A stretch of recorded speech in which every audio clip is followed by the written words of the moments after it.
Agora tenho o prazer de chamar ao palco para dar continuidade a esse tema o Biratã Iori, doutor em Economia, presidente executivo do CIEP, Centro Disciplinar de Ética e Economia Personalista, economista-chefe da Aster Asset Management, autor de vários livros, entre eles o primeiro livro de economia austríaca brasileira, Economia e Liberdade, a Escola Austríaca e Economia Brasileira, em 1995, professor da UERJ, Dom Bira.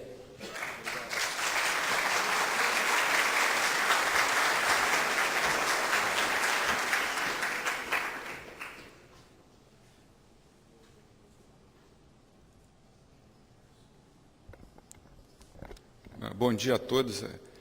Eu não posso deixar de começar essa palestra dizendo da minha imensa alegria de poder participar de um evento desse tipo.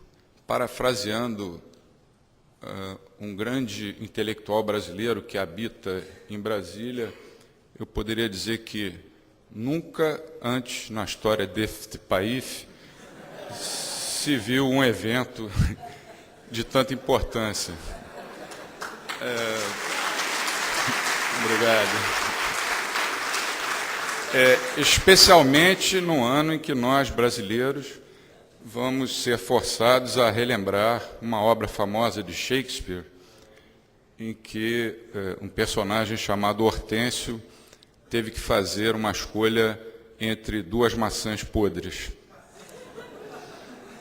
No caso, nós teremos 4 ou 5 maçãs, todas elas putrefatas, nauseabundas e com todas essas características.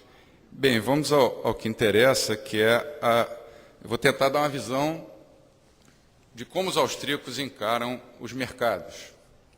E aí é um sumário do que eu pretendo falar rapidamente, começando, é claro, por uma introdução, em que eu tento dar uma definição de como os austríacos veem a economia do mundo real, a economy, não a economics. A economia nada mais é do que a ação humana ao longo do tempo, nos mercados, tudo sublinhado, né, sob condições de incerteza genuína. Essa definição é muito importante, embora à primeira vista pareça ser uma coisa muito simples. E os elementos da teoria são o conceito básico, fundamental, seminal de ação humana, a teoria austríaca do valor, o problema da limitação e da dispersão do conhecimento e o do subjetivismo, e o conceito de incerteza genuína. E um elemento muito importante, que é o conceito de tempo dinâmico real ou tempo subjetivo. Ação humana.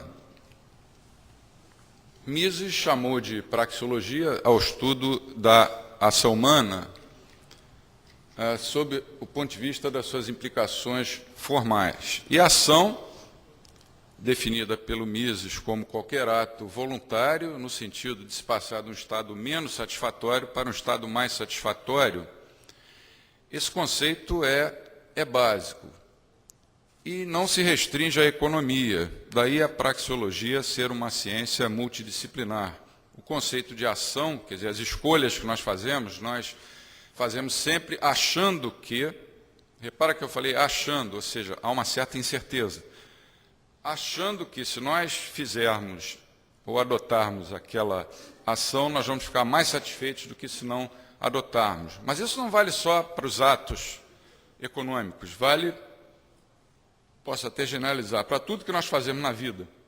Desde que nós nascemos, estamos lá deitados no nosso berço e o nosso pai nos dá um brinquedo, 2 brinquedos, nós vamos escolher brincar com um deles naquele momento. Isso é ação humana. Se alguém me oferece, você quer comprar essa garrafa de cerveja ou essa outra aqui de água mineral? Eu digo, não, agora eu não estou com sede, não quero beber nem cerveja nem água mineral. Também é ação. A ação pode ser deixar ou deixar de fazer. Naquele momento, repara na ênfase que eu dou, naquele momento eu não estou com sede. Pode ser que daqui a 2 horas eu venha beber tanto a cerveja como a água mineral, ainda peça mais. Essa questão do tempo é fundamental. A proposição básica da praxeologia é que o incentivo para qualquer ação é a insatisfação. Ninguém vai agir a não ser que esteja insatisfeito, pensando em melhorar o seu estado, o seu conforto, a sua satisfação e, portanto, diminuindo a sua insatisfação. E esse axioma é universal, ele vale para 2 PhDs em finanças em Wall Street e vale para 2 semi-analfabetos, um habitando, por exemplo, um palácio em Brasília, ou vale para 2 índios na Amazônia. Aquele que está vendendo sempre vai querer cobrar mais, e aquele que está comprando sempre vai querer pagar menos. E ponto final. Quem não agir assim é louco. Faz parte da natureza humana. E não depende de grau de instrução, e não depende de nenhum limite geográfico. Uma teoria construída sobre essa proposição básica, fundamental da ação humana, ela não é válida só para um país ou para uma região. Nós tivemos, no final do ano passado, eu e Hélio, num evento em que um determinado participante dizia que acima da linha do Equador, no hemisfério norte, ele era liberal, mas abaixo da linha do Equador ele era intervencionista. Isso é uma tremenda bobagem, uma tremenda bobagem.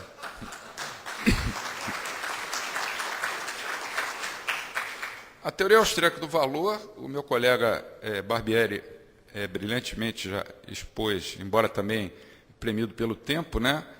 O valor depende da utilidade marginal e, para os austríacos, é determinado subjetivamente. Nós podemos voltar à questão do valor, por que algumas coisas valem tanto e outras não valem nada? O que determina o valor? Aí nós voltamos ao século XII, o primeiro que tentou responder formalmente foi São Tomás de Aquino, que quase chegou à resposta completa. Ele percebeu que o valor dependia de utilidade, né, utilitas em latim, e da raritas ou raridade, escassez, mas faltou ele juntar as peças. Os pós-escolásticos, economistas brilhantes, como, por exemplo, São Bernardino de Sena, Santo Antonino de Firenze, Aspilcueta Navarro e muitos outros, foram grandes economistas e estudaram questões que hoje, no século XXI, quando nós lemos algumas obras desses autores, parece que nós estamos tratando com problemas atuais. Eles estudaram inflação, tributação, excesso de governo, mercados, valor, mas a resposta definitiva só foi encontrada, como todos nós sabemos, em 1871, ao mesmo tempo, por 3 economistas: Karl Menger, né, o médico fundador da escola austríaca, William Stanley Jevons, em Londres, e Leon Walras, na Universidade de Lausanne, na Suíça. O valor depende, então, chegou-se a essa conclusão, da utilidade marginal. Uma outra questão é a da limitação do conhecimento, que foi bastante enfatizada por Hayek, com as suas premissas fundamentais. O conhecimento dos participantes dos mercados, ele sempre é limitado e, além disso, ele se encontra disperso, ele está espalhado desigualmente. Uma das principais características dos austríacos é o subjetivismo na sua teoria. E esse subjetivismo se baseia na pressuposição de que o conteúdo da mente humana e, portanto, os processos de tomada de decisão, ou seja, a ação humana, isso não pode ser determinado rigidamente pelos eventos externos, mesmo que esses eventos sejam objetivos, como, por exemplo, a renda do consumidor, no caso de uma escolha de um bem de consumo. Se nós entendemos dessa maneira o subjetivismo, nós abrimos imediatamente espaço para a criatividade e autonomia das escolhas individuais. E, portanto, para o individualismo metodológico, aquela visão de que os resultados dos mercados resultam de atos de escolha individuais. É o individualismo metodológico, em contraposição ao coletivismo. Daí os austríacos rejeitarem a macroeconomia. Experimenta entrar em uma padaria e pedir meio quilo de PIB ao atendente. eu quero comprar meio quilo de quibe e me disponho a pagar tantas unidades do nível geral de preços. O funcionário da padaria vai dizer, meu amigo, não chegou ainda. Volta na semana que vem. Quer dizer, isso não existe. O Brasil não pega no telefone, não telefona para a Itália e diz assim, Itália, eu quero importar massas. Nem do outro lado atende uma mulher vestida de verde, vermelho e branco, dizendo, eu sou a Itália, o que o senhor deseja? Não, é um empresário brasileiro que vai ligar para um empresário ou uma empresária italiana e os dois vão negociar. O mundo real não é um mundo da fantasia. Países não exportam, países não importam, são exportadores e importadores que fazem isso. Comprar não é melhor nem pior do que vender. Por que exportar passou a ser uma coisa boa e importar passou a ser uma coisa ruim? Isso é outro absurdo.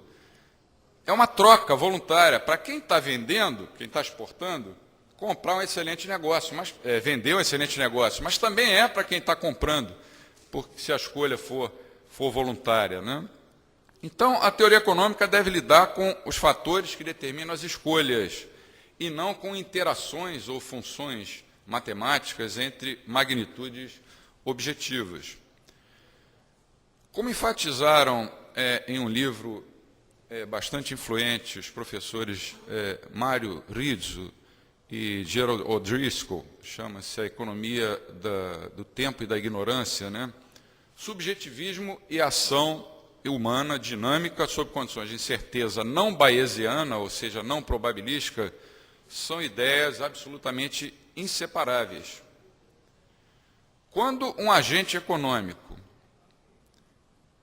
vamos pensar na palestra anterior do professor Barbieri, aquele debate do cálculo, como era a cabeça dos socialistas, e como a cabeça deles está distante da realidade.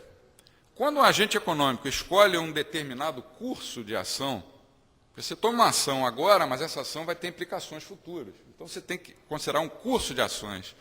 As consequências dessa escolha vão depender, pelo menos parcialmente, dos cursos de ação que outros indivíduos escolheram, estão escolhendo ou ainda vão escolher no futuro. Olha como a coisa é complexa. Se considerarmos um mundo em que impere a autonomia das decisões individuais, isso significa que o futuro ele não é apenas eventualmente desconhecido, ele é desconhecível, ele não pode ser conhecido e nem pode ser aprendido no momento.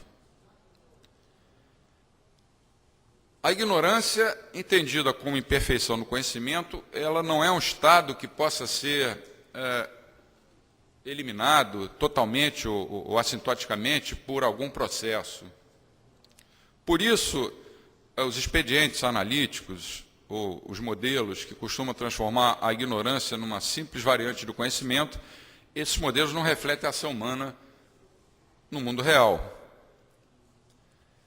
O conceito de incerteza genuína é corolário da aceitação das hipóteses de ignorância e de tempo real. E as implicações mais importantes da ideia de incerteza genuína são, primeira, é impossível listar todos os possíveis resultados provocados por um determinado curso de ação. E segundo, importante teoricamente, a passagem da incerteza, que na teoria econômica convencional costuma ser tratada como uma variável exógena, né, famoso ceteris paribus, para a categoria de variável endógena. A teoria convencional, só a partir dos anos 70, que incorporou como variável endógena a incerteza em termos de expectativas, né, os teóricos da escola de expectativas racionais. Mesmo assim, trata essa incerteza de uma maneira probabilística, que não corresponde à visão austríaca. E lá no Menger, você já tem essa visão da incerteza como uma coisa que não pode ser mensurável.